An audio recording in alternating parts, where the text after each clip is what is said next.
우리가 배울 작품은 소라는 제목의 희곡 작품이에요. 그래서 희곡이 뭐예요?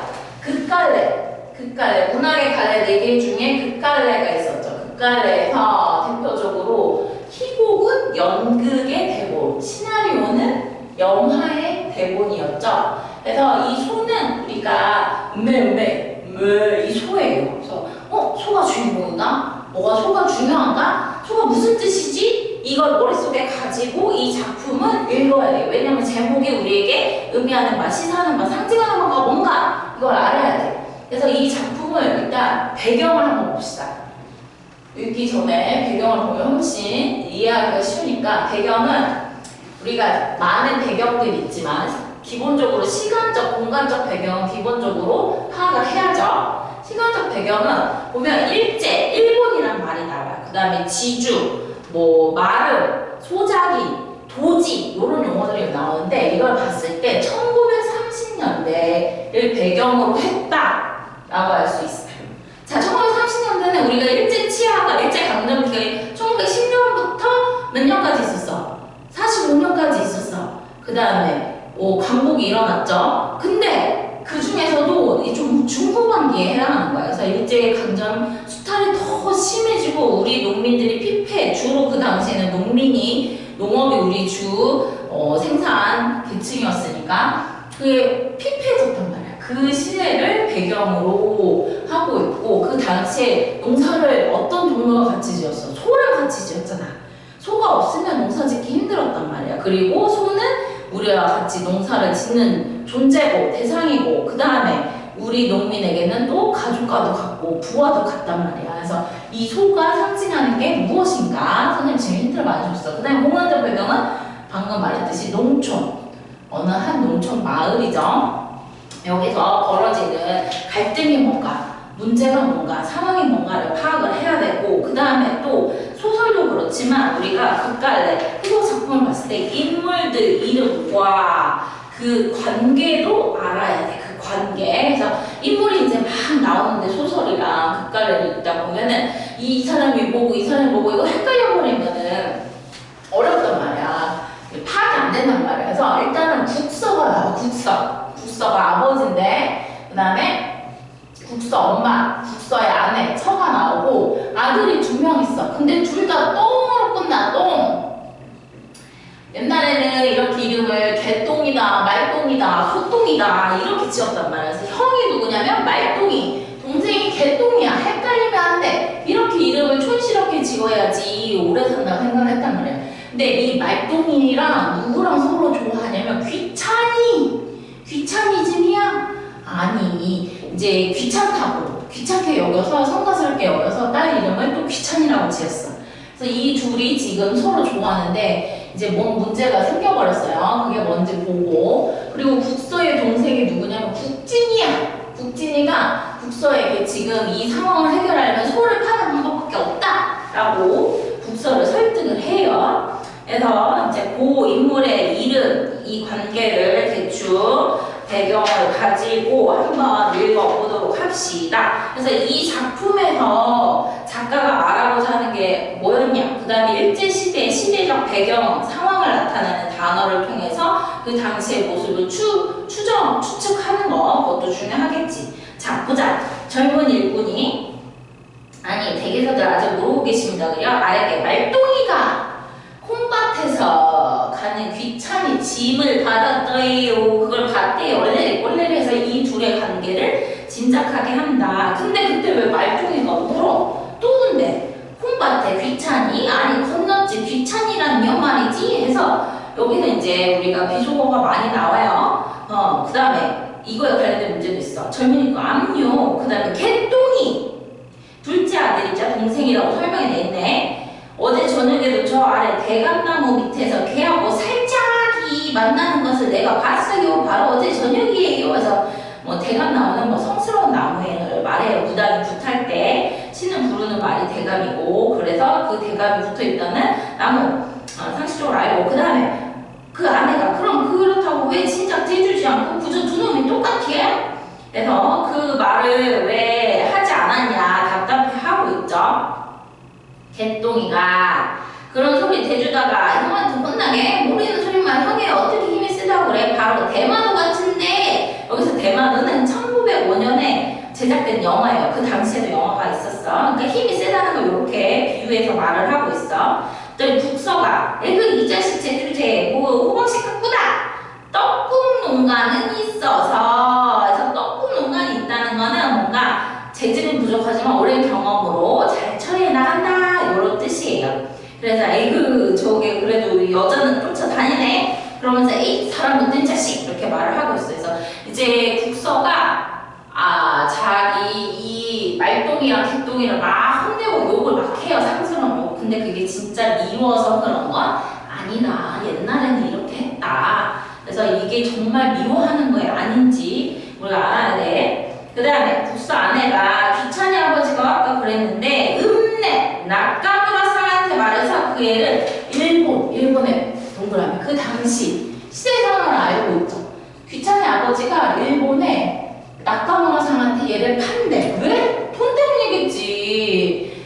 나중에 보면 돈을 갚지 못해가지고 결국 파는데 이 둘은 이미 결혼을 약속했어. 서로 좋아하는 사이란 말이야. 그래서 말동이가 온대. 그래서 그 당시에 시대 현실을 보여준다. 시대상을 보여준다.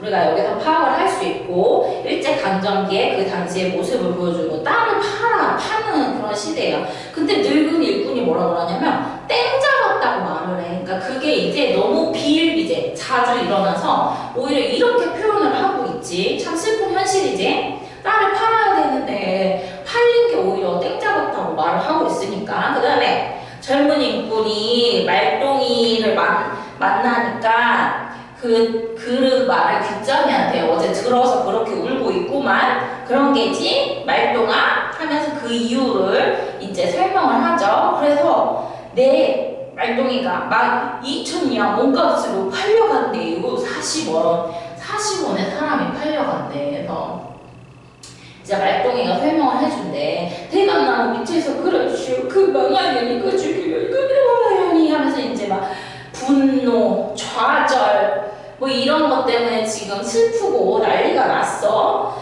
그런데 구경꾼은 그거 잘된 흥정이라고 역시 뭔가 이게 반어적이지. 반대로 말하는 건데 사실 작가가 반대로 말하고 싶은 건데 인신매매가 이 몸값이 오히려 더 팔린 게 잘됐다. 돈도 없는데 일제강점기에 이 비극적인 시대의 현실을 보여주고 있죠.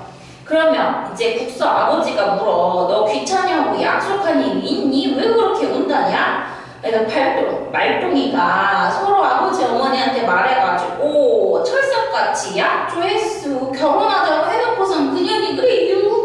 근데 귀찮이가 팔려간 거지. 귀찮이가 자기가 가고 싶어서 가는 건 아니잖아요. 이제 말똥이가 속상해가지고 괜히 귀찮이를 원망을 하는 거지. 사실 귀찮이를 판 건 귀찮이 아버지지. 국수 아내가 이놈아 정신 차려라. 그 집에서는 재작년, 홍년에 밀린 도지를 못 갚아서 자식을 판단다. 그래서 이제 도지라는 단어에 우리가 별표가 쳐졌어. 도지도 우리 당시 시대 상황을 짐작케 하는 단어 중에 하나예요. 이거는 내가 흉년이 들든 풍년이 들든 매년 내야 되는 소장료야. 소장료. 자, 이거 설명을 해줄게. 자, 당시에 땅 주인이 있었어. 땅 주인, 지주, 그리고 그걸 관리하는 관리인이 마름이었어. 마름. 그리고 소장농한테 이제 국진이 국서한테 농사를 짓게 했단 말이야. 그래서 자기 땅이 아니고 이 땅이 있으면 빌린 땅이지. 지주의 땅에서 농사를 짓고 여기서 풍년이 들면 당연히 이제 소장농도 좀 많이 남겠죠. 근데 그렇지 않고 흉년이 들어도 도지는 맨날 지주한테 줘야 된다면서. 마름이 이제 지주는 우리 이제 굳이 나서지 않지. 그러니까 마름을 통해서 다 일을 하는 거지. 그래서 마름이 돈 내놔라, 돈 갚아라 하면서 이 소장료 도지를 받아가는데 흉년이 들 때가 많았지. 당시에는 더군다나 가뭄이나 뭐 댐이 있어, 뭐가 있어, 홍수나. 그래서 많은 이유 때문에 흉년도 있었고 또 이 소장료도 적게 내진 않았단 말이야. 그래서 이 도지라는 단어를 통해서 당시 시대상을 우리가 또 알 수 있다. 그 당시 그거를 다시 한번 짚고 넘어가고, 그 다음에 늙은 일꾼이 그래 그럼 댁에서 그 묵은 도지를 갚아줘? 그럼 색시를 빼낼 수 있지 않니요? 있지? 그래서 지금 이거 충청도 사투리요 어디 사투리요? 해서 이제 중략됐어. 그래서 이제 귀찬이를 구하기 위해서 자기 아들 말동이를 막 좋겠지만 울고 있잖아. 그래서 이 도지를 갚아주려고 귀찬이네가 빚진 도지를 갚아주려고 이제 알아보고 있는데 국서 아내가 벌써 다녀오셨슈? 국서 아니야. 가다가 국진이를 만났어. 동생을 만났어. 맘먹은 대로 변통이 안 됐대. 변통은 뭔가 돈이나 물건을 융통한다, 뭐 빌린다 이럴 때 변통한다 이러는 거야. 변기통이 아니요. 국수하네. 애가 그러면 어떻게 해요? 돈이 안 되면 모레는 나가무라상이 귀천이를 데리러 온다는디요? 그래서 이제 돈이 안 구해지니까 지금 이 집에서는 더 발을 동동 굴리는 거예요. 왜냐면 아내들 애가 팔려고 하니까 며느리가 그래서 국서가 저다 뭔가 담보를 잡히는 거야. 이라는 게 뭐 해먹는 건지 그걸 하지 않으면 돈을 안 구워준다는 걸 어떡하냔 말이야. 그래서 돈을 못 구했어. 그랬더니 이제 뭐 그럴 거면은 속옷이나 팔아 내 상투라도 떼어가라 하면서 막 이제 이러다가 국진이가 이제 설득을 해요. 어떻게 하냐면 소를 팔자 하는데 처음에 국서는 그걸 안 된다고 절대 안 된다고 해. 그래서 국서가 이제 화가 나가지고 보면은 이제 말동이한테 너는 새 진드기나 잡아라 하고서 하면서 국서 대화가 연이어서 나옵니다. 국진이가 우리 소를 그만 팔기로 하는 게 어떨까 해서 드디어 제목 소가 나와. 음매해.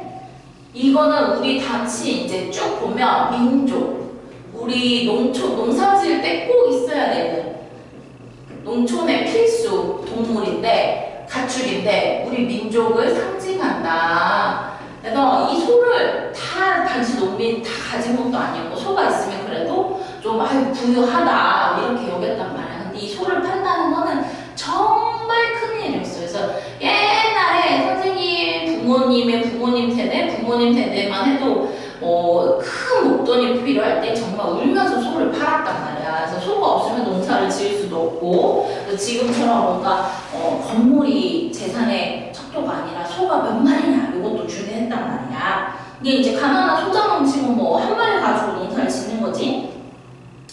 근데 국서가 아니 자네 미쳤냐? 저 소의 사촌 아버지의 큰형이 그러니까 소의 사촌의 아버지의 큰형이 도 장관에게서 1등상을 받으니까 어때? 족보가 좋은 순종 아주 좋단 말이야. 진돗개 순종이 비싸잖아. 그런 것처럼 이 소는 그냥 그렇게 막 그렇게 힘없고 약하고 막 그런 게 아니라 아주 상을 받은 소라는 품종, 좋은 품종이라는 거야. 근데 국진이가 이제 설득을 하죠. 그럼 그게 상책이라고. 만약에 우리가 우리 소원대로 돈을 구워준다 합시다. 누가.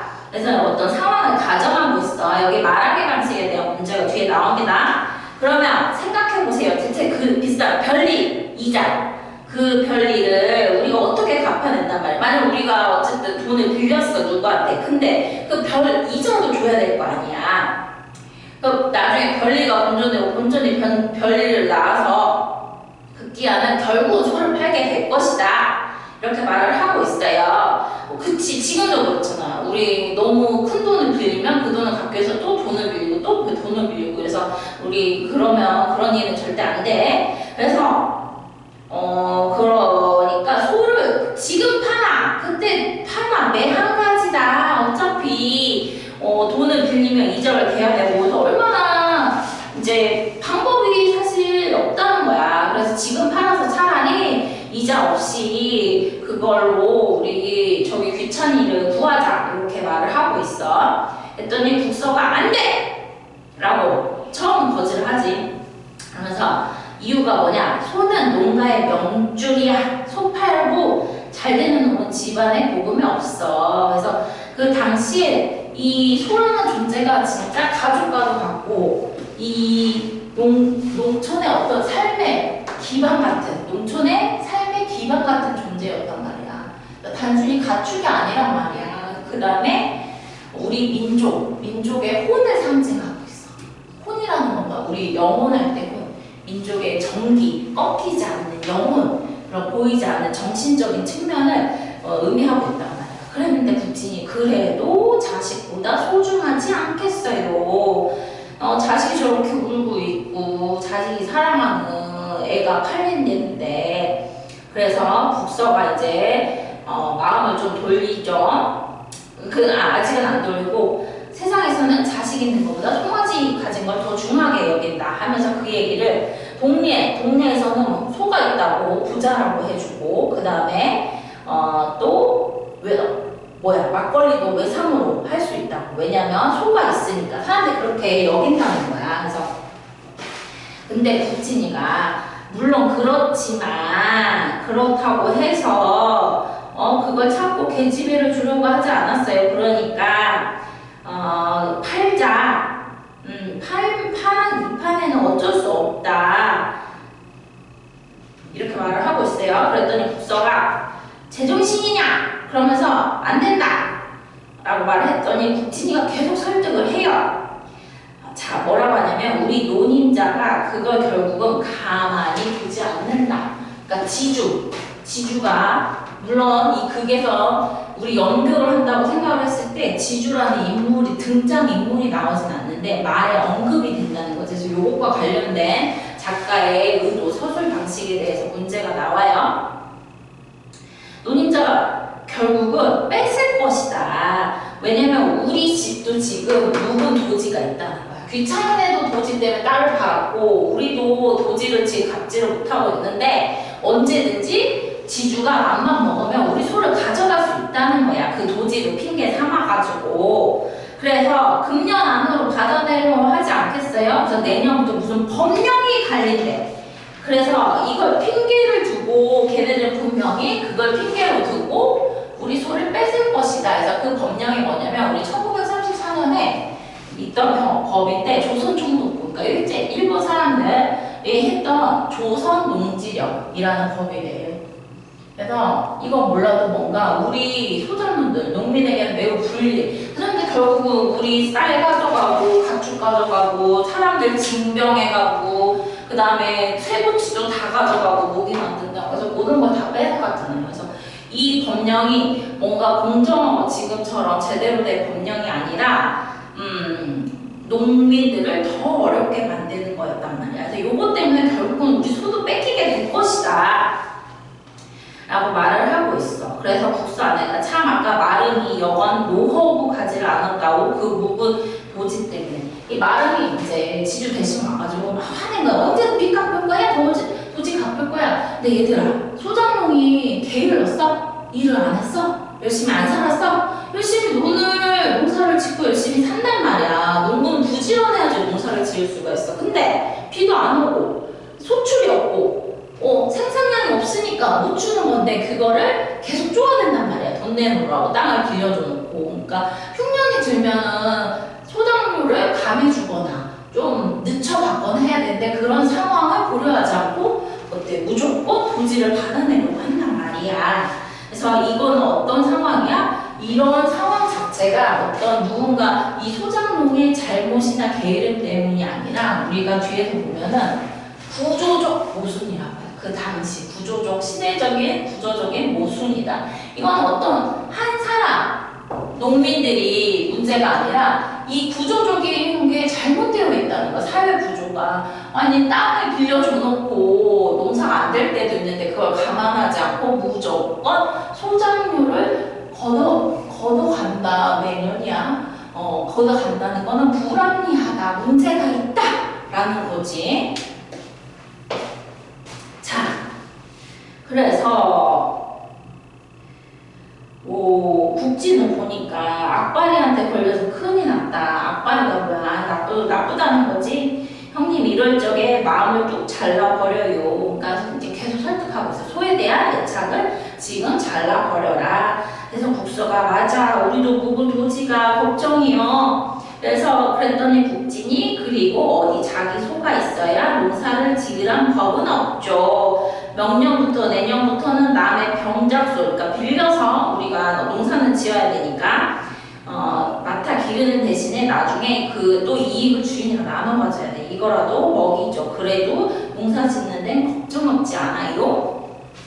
하고 일단 우리가 이 부분에서 분석을 마쳤어. 그래서 자 보면은 우리 이제 정리를 하면은 이 시대가 친일 일제 시대란 말이야. 그 다음에 이 지주나 말은 어때? 친일적인 사람들이겠지. 일본의 친화적인 사람들이고 이 농민들을 수탈하고 그 돈을 빼앗아서 자기들만 배불리 먹이는 사람들이란 말이야. 그래서 그 친일 지주 세력에 의해서 수탈당했던 일제강점기 농촌의 현실을 보여주고 있는 작품이다. 그게 우리 4페이지 보면은 정리된 부분에 나와 있어. 그 다음에 특징이 뭐냐면 소를 통해서 당시 사회의 구조적 모순을 설명했죠. 아무리 열심히 일해도 계속 빚질 수밖에 없는 구조. 그래서 지금도 왜 자영업자들이 문을 여는 게 더 손해다. 뭐 이런 얘기들 기사 봤을 수도 있고. 그 다음에 농민들이 아예 수확을 하지 않고 그냥 양파든 귤이든 다 썩게 내버려 둔다. 왜냐면 수확을 하는데 드는 노동력이나 그게 그 물건을 팔아도 오히려 마이너스다. 이런 것들은 뭔가 문제가 있다는 거지. 그래서 구조적 모순을 드러내고 있다. 열심히 안 산 게 아니고 일 안 하는 게 아니다. 그 다음에 성격을 보면 사실적으로 그 당대의 현실을 보여주고 있고, 현실 고발적, 고발이라는 거 문제가 있어요. 이거 뭔가 잘못되지 않았습니까? 라고 하는 거야. 그래서 당대 농민의 삶은 사실적으로만 그려내고 있고 현실을 고발하고 있다. 이게 우리 핵심 정리 부분입니다. 그래서 이게 총 3막으로 되어 있는 희곡 작품인데 이 개똥이도 또 얘기가 뭐냐면 소를 팔아가지고 만주로 일하러 가려고 해. 여기서 돈 벌기 힘들기 때문에. 근데 하려고 해서 걸려가지고 또 맞아요. 맞고 피나고 막 싸우고 그래. 근데 팔려고 하지 않았다라는 게 밝혀지고, 그 다음에 소를 팔려고 하는데 그때 마름이 나타나서 소를 끌고 가버려. 그래서 결국 소도 팔지 못하고 귀찬이는 일본에 팔려가고 비극적이지. 그 다음에 말똥이가 지주집에 찾아가서 불을 내. 불을 지른단 말이야. 너무 화가 나니까, 속상하니까. 그래가지고 끌려간다. 그 다음에 말똥이는 끌려가고, 또 소는 뭐야? 마름을 들이받고 집으로 탈출을 한대. 그래서 그 당시에 비극적이고 슬픈 그런 삶의 모습을 우리가 볼 수 있다. 그래서 초는 뭘 상징하냐? 우리 민족의 혼을 상징한다 라고 알 수 있어요. 자, 그러면 문제를 한번 풀어봅시다. 자, 6페이지 1번을 보면 윗글에 대한 설명으로 가장 적절한 것은, 이건 너무 쉽죠? 시대적 배경을 짐작할 수 있는 상황. 그래서 이런 단어들 마름이다, 지주다, 소다, 그 다음에 일본 40원에 팔려갔다, 법령이다, 이런 것들 통해서 시대적 배경을 우리가 알 수 있다. 요거. 그 다음에 3번을 보면 기역과 니은에 대한 이해로 가장 적절한 것은, 그래서 도지긴 도지인데, 자, 기역의 도지는 누가 진 빚이에요? 밀린 도지. 이거는 국수 아내가 이놈아 정신 차려. 그 집에서, 그러니까 귀찮은 애가 밀린 도지고, 니은은 국선의 도지란 말이야. 어쨌든 둘 다 그 소장료 밀린 거를 내지 못했단 말이야. 그래서 요거에 대해서 가장 맞는 거는 4번이지. 소장농에 피폐하다는 거, 궁핍하고 가난하고 아주 어려운 현실을 보여주는 거. 그 다음에 농촌의 모순을 드러낸다. 모순이라는 거, 열심히 하려고 하는데 나아지는 게 없고 더 안 좋아진다는 거야. 그 시대상의 문제 때문에, 구조적 모순 때문에. 그 다음에 4번. 보기를 참고할 때 윗글의 A에서 E에 대한 반응으로 적절하지 않은 거, 이런 문제들 소설이든 희곡 작품이든 많이 나오죠. 자, 보기를 보면은 이 작품은 농촌을 배경으로 해서 소를 둘러싸고 벌어지는 사건을 통해서 가족 간의 충돌, 계층 간의 갈등. 근데 그게 끝이 아니야. 그 당시 소가 어떻게 인식되고 있는가. 그 다음에 생업의 수단뿐만 아니라 재산이고, 그 다음에 담보의 역할이고, 결국 또 민족의 혼까지 상징을 한다. 그래서 여기에 적절하지 않은 거 1번이다. 자, 자식보다 소를 더 중시하는 국수의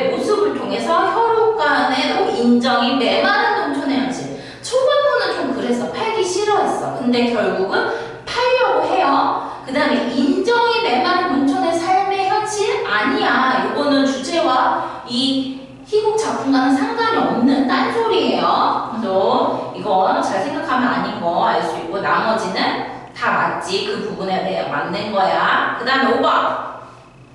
국서에게 소를 팔 것을 권유하는 국진의 말하기 방식으로 적절한 거 손에 말했어. 1번. 상황이 불가피한 가정을 해서 만약 그런다고 쳐유. 근데 어차피 저 소는 팔리고 우리도 도지를 갚아야 될 거 아니요? 하면서 상대방을 설득하고 있다. 맞죠? 그 다음에 2번. 비꼬는 말 없어. 형을 비꼬는 말 없고. 3번. 명분. 뭔가 그럴듯한 이유, 정당한 이유를 들어서 상대방이 실질적인 일을 포기하도록 한다? 아니지. 이거 지금 어쩔 수밖에 없는 상황에서 이거를 설득을 하는 거지. 지금 파나 나중에 파나 어차피 손은 팔리게 될 것이다. 손을 가져갈 거다. 지주가 이렇게 말을 하고 있죠. 우회적인 표현. 돌려서 말을 하면서 결심을 돌려 말하는 게 아니라 팝시다. 이렇게 말을 하고 있죠. 직접적으로. 그 다음에 5번. 상대방 말이 지닌 논리적 허점을 차근차근 반박하고 있어. 형님 이 말은 말이 안 되잖아요. 아까 그랬는데 이거는 이치 안 맞잖아요. 이렇게 논리적으로 따지거나 반박하지 않죠. 그 다음에 또 몇 번을 보냐면 문제가 요거에 관련된 문제가 많고 또 우리 수록된 외 지문 문제도 많이 나와 있어요. 그래서 18번 한번 봅시다. 16페이지에 보면은 보기를 참고해서 윗글을 감상한 내용으로 적절하지 않은 것에서 이런 문제 수능에 많이 나왔지. 소설이든 우리 문학 작품에 대해서 보기에 이 작가가 어떤 현실을 배경으로 무엇을 의도해서 어떤 극작술로 썼는가에 관한 글이에요. 그래서 유치즈는 토막 소름과 같은 초기 극에서 현실의 구조적 모순의 원인을 일제 식민 정치에 대한 고발과 민중의 각성을 그렸다. 그는 직접적인 설교, 이렇게 해야 된다, 저렇게 해야 된다 할 수가 없었어. 왜냐하면 일제시대에 끌려가고 그러면 작품을 낼 수가 없으니까. 그래서 그냥 일상생활과 세태, 그 당시 세상 사람들이 살아가는 풍경, 그 모습을 사실적으로 반영을 했고 그걸 검열에 걸리지 않기 위해서 무더에서 재현된 일상의 삶의 배후에 사실 그 숨은 뒷면에 정치적 현실을 배치시켰다. 그래서 긴장감을 구사하도록 하는 방법이었다. 이런 점에서 그가 무대에 등장하지 않는 인물을 활용한 건 누구예요? 지주. 무대에 나오지 않지만 대사에서 인물들 간의 대화에서 언급이 되고 있죠. 그 다음에 작가의 메시지를 우회적으로 돌려서 그려내기 위해 보완한 극작술로 볼 수 있다.